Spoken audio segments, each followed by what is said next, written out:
Good morning, everybody. Welcome to Solo ReacTalk. This morning, I'm going to be reacting to Pro Blood episode 3, made on the Civvie 11 YouTube channel. Remember, guys, if you want to check out my previous reaction to the first episode and second episode of Pro Blood, remember that the playlist card is going to be at the top right here for my reaction. If you want to check out the original video as well as Civvie 11's YouTube channel, the links are going to be in the description below. And let us start with Pro Blood, episode 3. 3, 2, 1, go. Hey Civvie, did you know that Night Dive is remastering Blood? Yeah, I might have heard about that. Please stop leaving comments about it. You're distracting people from the comments about how much I suck at Blood. Hold on, what is this? I guess we're in some kind of Blood renaissance now, for which I will take all of the credit, thank you very much, with my 2 videos on Blood. And those Blood 2 videos I don't like to talk about because the audio mixing is fucking garbage. Well, you are the pioneer, Civvie 11. You are the pioneer. Yeah.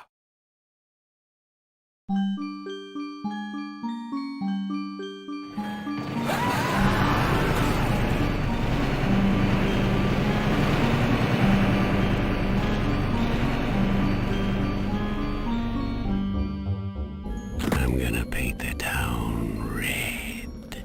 In blood. Fuck this episode. Fuck Why? this episode. Let's just get this out of the way. Hellhounds. I've never liked them. I didn't like them when I was a wee lad and played this on a much easier skill. But now, no. Fuck them. Fuck them, fuck them, fuck them. Oh, they spit out fire. I hate them. Still don't hate him as much as Shikari. If there's a theme for episode 3, it's, hey, you like all that cool stuff you can do with fire? Well, now the monsters can do that stuff. Fuck you. The Hellhounds are the worst. They're designed to make you pay for thinking you're good at this game. You crouch to avoid enemy shots and maybe cheap out some of the other monsters? Nah, see, now you... Wait, there's a gun here I've not seen before. It's shooting some sort of like blue energy-based weaponry. Yeah, I'm not sure. It must be new, because I don't think I've seen it in the previous episodes. Crouch and you get a face full of fire. And also, Hellhounds are shorter than the other mid-tier monsters. So God help you if you're playing keyboard only like Yes, this is the gun. in the 90s or something. You know how you deal with Hellhounds? Shoot the Tesla Aha, what? cannon at them until they die. Tesla cannon. Alright. Yeah, that's definitely new.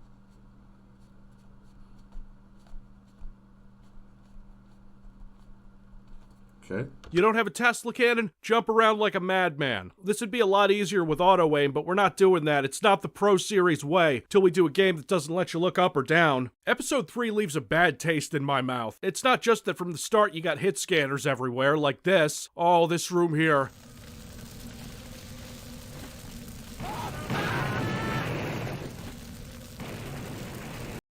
I think there's someone coming close to you. And this is one of those times I think Blood GDX is fucking with me because my explosions aren't registering properly or something. Go find the super secret over here, take the elevator, get blasted in the face as soon as you open the door, which is another recurring theme of this episode.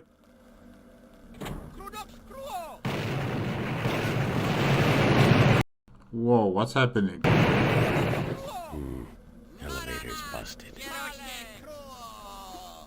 And up there's a super secret full of spiders, but there's a life seed, and you can bypass this hell room right here and chuck some dynamite down. Present for you. This is only the beginning of the worst of it. I shouldn't say that episode 3 is harder. I died a lot less. It's not so much the number of deaths as it is the amount of times I was close to death because of the sadistic design. On the whole, the episode is shorter. There's less to talk about. You get 1 new monster and 1 new weapon. There's only 8 maps, including the secret level, and one of those is the boss map. It looks like the Tesla cannon is going to be a very effective weapon against your opponents, more so than any other weapon. There's nothing as interesting as a haunted house. Okay, maybe not against the the napalm gun. That's what it is, right? Yeah. I think that one is still far more powerful. Or a carnival, or a train that you crash into a carnival. This is the Hump episode. It's a little shorter, you know? Episode 3 is mostly city levels and industrial areas, and yes, there are some damn fine levels, like the Siege. Aside from that goddamn air raid siren. Oh, the Air Force is bombing the cultists? Ugh. No, really, the siege is fine. It's great. There's a ton of cultists and butchers. Thankfully, you'll get the Tesla cannon. It's a godsend. The game might be unplayable without it. It fucks up everything. It's my weapon of choice against hellhounds, stone gargoyles, flesh gargoyles, debt collectors, people who tell me to watch Aaron Sorkin shows, small vermin, the elderly, sexual predators, elderly sexual predators, and loved ones that I buried in the pet cemetery. The game starts getting pretty dickish around this time. Drop into this, restaurant, bank, place, and you'll end up in the kitchen surrounded by— Wasn't that a chimney? choking hands and bloated butchers. I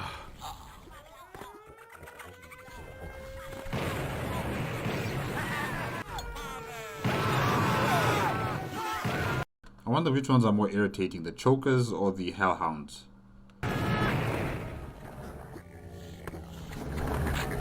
Here, here's a present.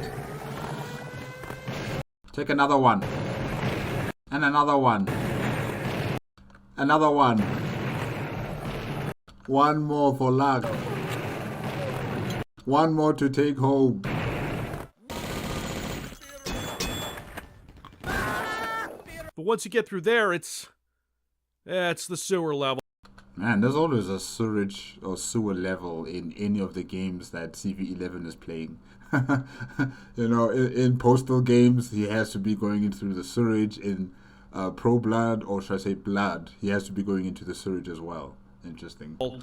No, wait, I forgot to show you the secondary fire on the Tesla cannon and how it's ridiculous.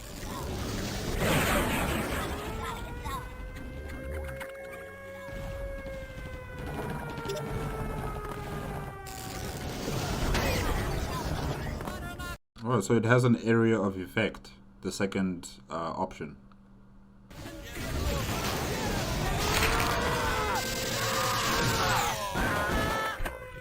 The sewer level is boring and stupid, and I don't care for it. The sewer level is actually called raw sewage. Ew. I mean, treated sewage is no better, but yo, raw sewage, straight from... Never mind. I just, can I use a clip just this once? No. What clip? You know, I'm gonna need those Gordon Ramsay clips back when I do Shogo. By this point in the game, you've learned everything you need to know about the movement and the weapons, you know, except the Tesla cannon. And the life leech, but that's next episode. People are saying to me, they're saying, Civvie, you're supposed to go slower, you know, take your time, lay some traps, all that. I think if he did that, it would be more difficult for CV11 to cut it in a specific way that will be presentable to us, the viewers who are watching, you know, his gameplay. So if he were to play it in a very calmly fashion, you know, organizing traps, doing this, doing that, I think it would take more time and it would be far more difficult for him to edit the video specifically to be presentable. A presentable package to us, the viewers. That's what I think. Probably right, because I do that sometimes. You just don't see it in these videos because it's fucking boring. Yeah.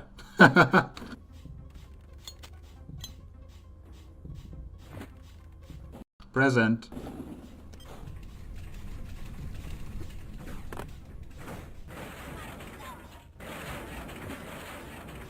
For you.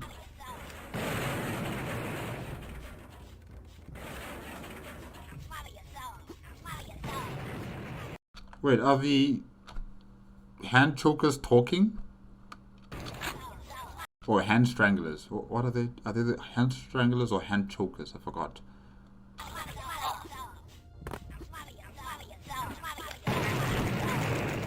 At a certain point, you're not playing the game anymore. You're just solving logic puzzles with dynamite. Look, I'm just saying. Don't tell me how to play. Oh. Okay. What have I become? You are not Civvie. Who are you? You're not CV11. God, I'm so sorry, kids. I didn't mean it. I'm just salty about the hellhounds. I'm sorry. And you could have... Noah. Antweiler. Okay.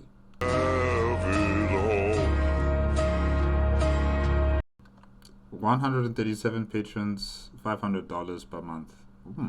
Quite impressive. Okay, now I'm just pissed again because he makes more on Patreon than I do. In the sewer level, you get to fight with the last episode's boss. Underwater. Spider underwater. That's something you don't see every day.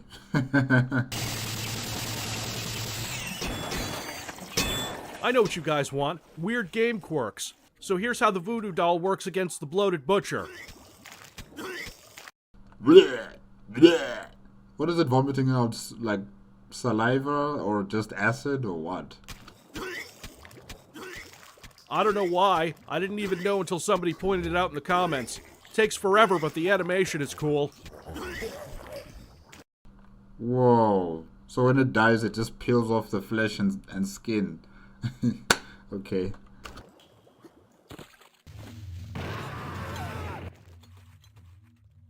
This room right here. I'm always going to remember this room because it's the first room where I realized how fucked up the build engine's use of 3D room over room hackery is.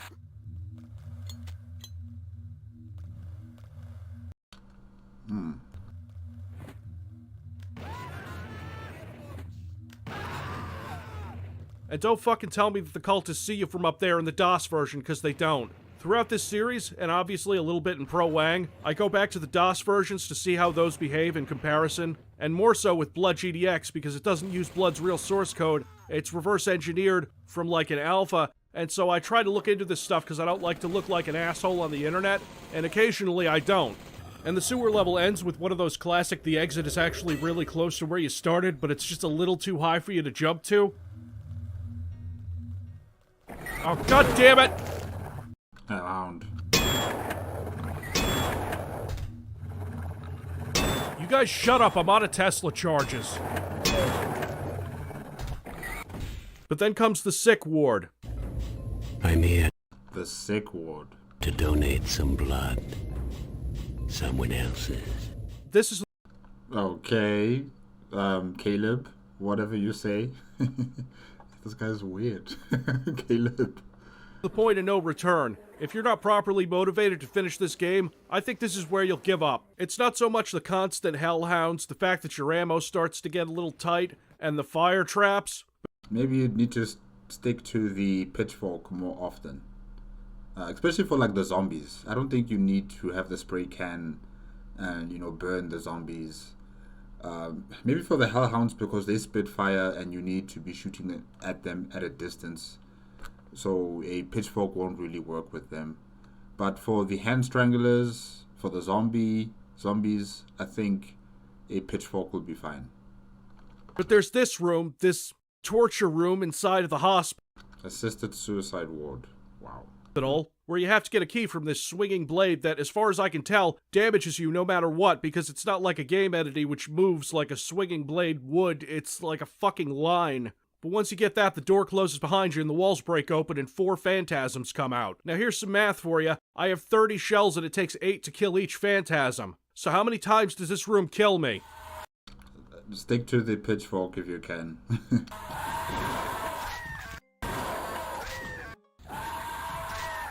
The answer is enough times for me to wait on that door and then leave because it's not worth it.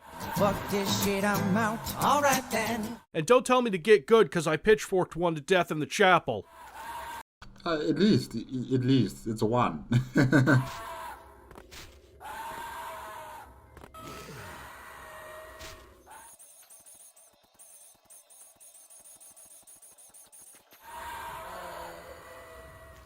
There's a secret level you get to by shooting a switch there that's about 75-25 zombies and phantasms, and doors that open into unavoidable gunfire. And don't tell me to get the invincibility over here to deal with the 2 fanatics, that's bullshit. The invincibility is kind of bullshit too, since it's not like in, say, Doom where there's a noticeable effect on the screen and you know when it's gonna run out. That's not how it works here, it's just suddenly gone. Oh, they don't give you the information on the interface information. They don't give you any reading to tell you how much time you have left with the invisibility. Like I have to do my own countdown for the fucking game's power-up. Fuck you. This level doesn't really fit with the episode at all. That's pretty clear the minute you exit and end up in spare parts, which is industrial level number 1, and I'm not sure if I ever talked about how the damaging surfaces in this game are evil. Run! Yeah, they're evil, but sometimes cultists just fall onto them, and that's great.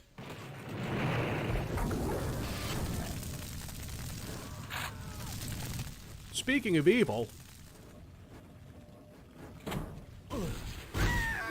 Hellhound... Wow. They got you from behind.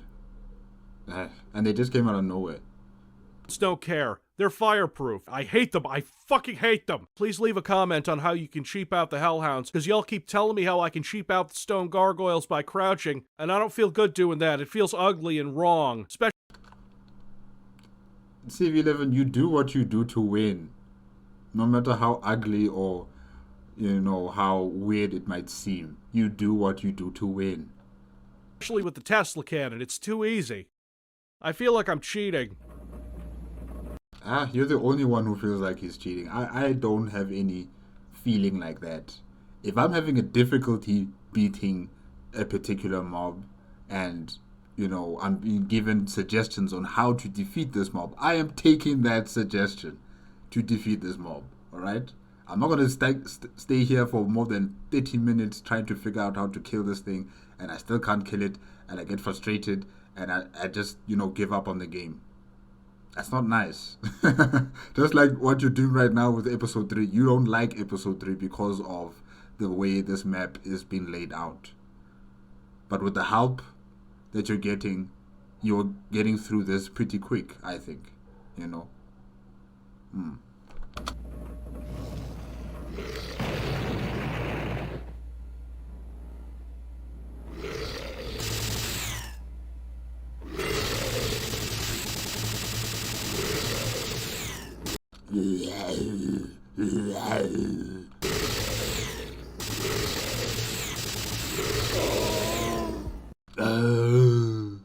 And this, where you go past these crushers, that's easy. And then a door opens behind you and you get chased out by choking hands. See, now we're reaching choking hands. Okay, not strangling hands.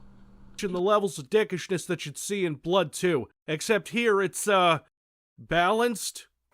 There's this part in the next level that sends you up an elevator where you got fanatics on both sides, and I know what you're thinking. Just toss a remote bomb up there and deal. And that's exactly what I would do, smartass. Except this isn't one of those switch elevators you press use to activate. You have to cross this line to activate it. If you're playing on Well Done and you go right up that elevator, that's a guaranteed death.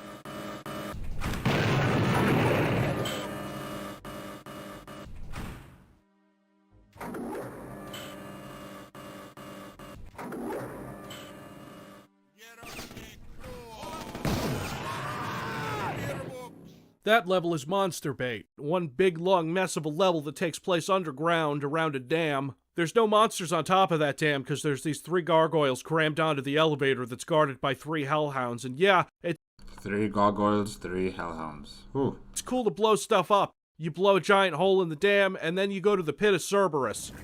Wait, can the hellhounds swim in water? Probably they could, yeah.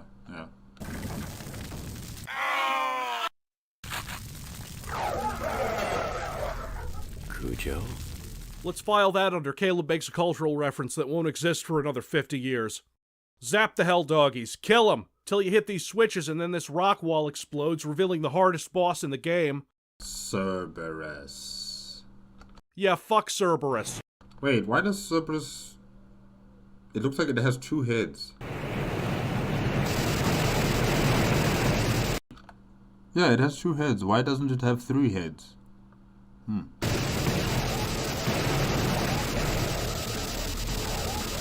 Shoot, evade. Shoot, evade.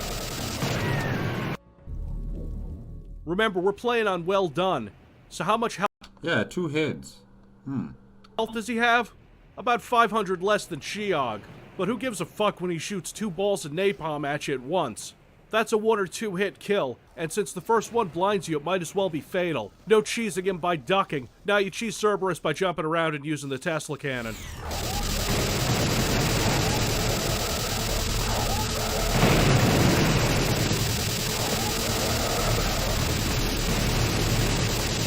Shoot and move. Shoot and move.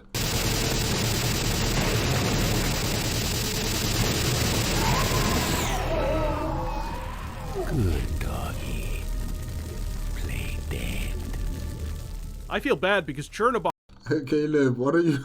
Caleb.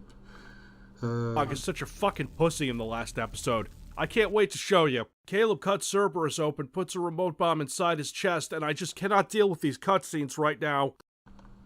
Why did you put a bomb inside Cerberus, Caleb? Are you gonna... What are you gonna do? Are you gonna blow it up and then eat the pieces? They're so fucking ugly. What is this? What are these pixels?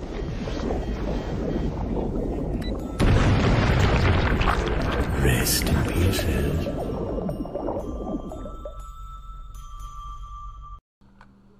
What's with the jingle? is this like a Christmas special? Okay, interesting. Oh. Okay, but Ode to Joy, what is that? Exactly. What's up with the jingle? That is so weird. Oh, fuck. Whatever. I want out. I'm done. This is probably the worst experience I'm gonna have with this game. Until post-mortem.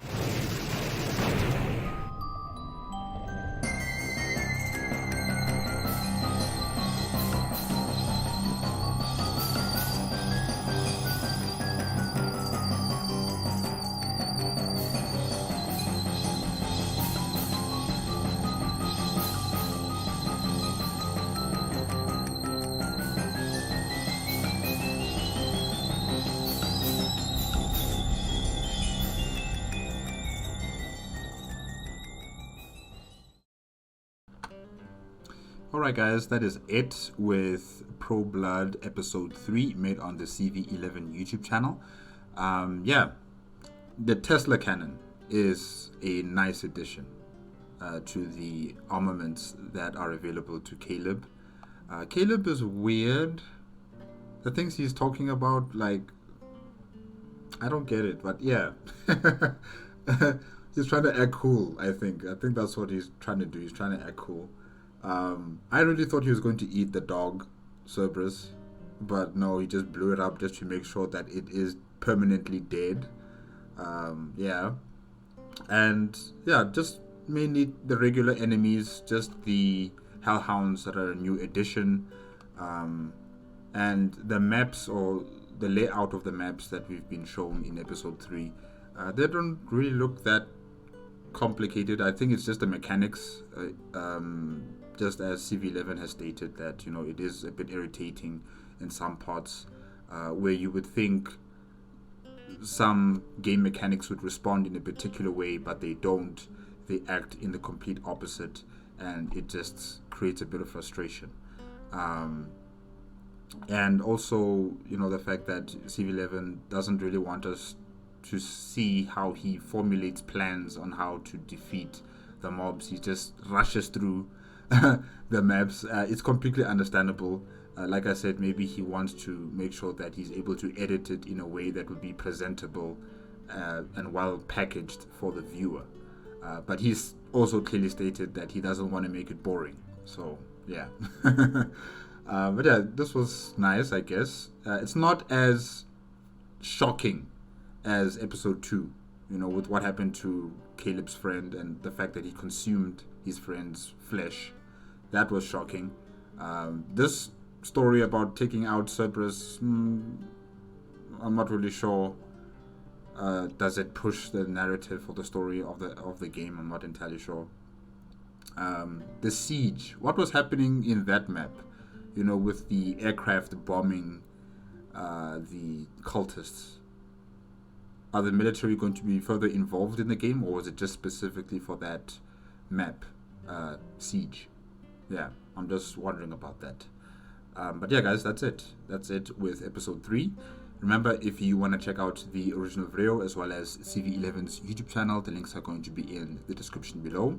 If you like my reaction, give it a like, comment, and subscribe to my channel. Click on the notification bell if you want to be up to date with my latest videos. And I'll see you guys in the next Civvie 11 video, which will be proposal. Let's see here. Sorry Proposal.